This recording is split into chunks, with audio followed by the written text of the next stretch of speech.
Dikatakan kepada orang munafik, bertakwalah kepada Allah, akhadhatul izzatu bil ithm, timbullah kesombongan dalam dirinya untuk terus melakukan dosa yang dilakukan itu. Subhanallah, daripada dia berhenti, daripada dia insaf, ternyata timbul perasaan sombong dalam dirinya untuk menolak teguran dan nasihat tersebut, sebaliknya meneruskan dosa yang dilakukan. Timbul keegoan, sifat ego yang ada pada orang munafik apabila ditegur. Kalau kita perhatikan ayat ini, praktik kita dalam kehidupan seharian, sifat ini sentiasa melingkari, memang ada di kalangan kita, orang-orang di sekeliling kita. Cuma sama ada kita perasan atau tidak, itu satu perkara lah. Orang yang kalau ditegur, dia marah, dia melenting. Ini yang Allah maksudkan dalam ayat ini. Orang yang kalau ditegur, contohnya, kenapa tak semayang, kau isap rokok, contohnya. Kalau di perempuan, kenapa kau tak tutup aurat? Apa reaksi orang tersebut? Daripada menerima nasihat, teguran yang disampaikan itu dengan baik, dia marah, dia membalas teguran tersebut. Biasanya kalau kita dengar, nak tegur orang konon, alah macamlah kau alim sangat, tak payah sibuk nasihat orang, tak payah nak jaga tepi kain orang. Ini jawapan-jawapan seperti ini lumrah kita dengar, dan kemuncaknya mungkin dia kata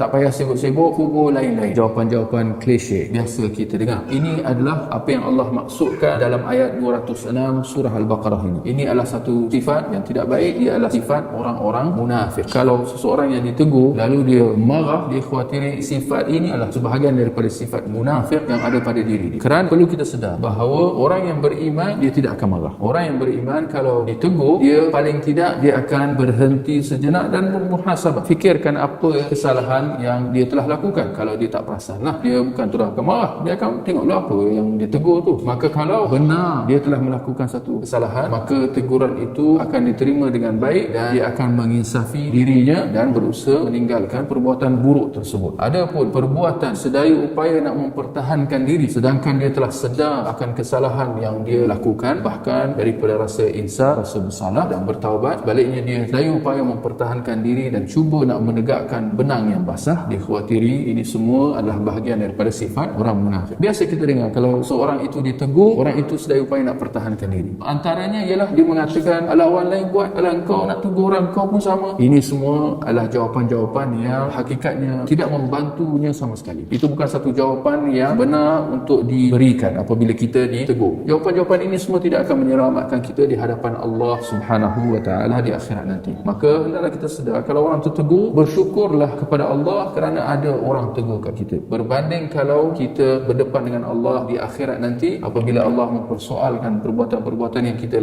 telah lakukan, mungkinlah bahawa ketika itu tidak ada apa yang kita boleh katakan untuk nak mempertahankan diri, untuk kita nak menegakkan benang yang basah dan seumpamanya.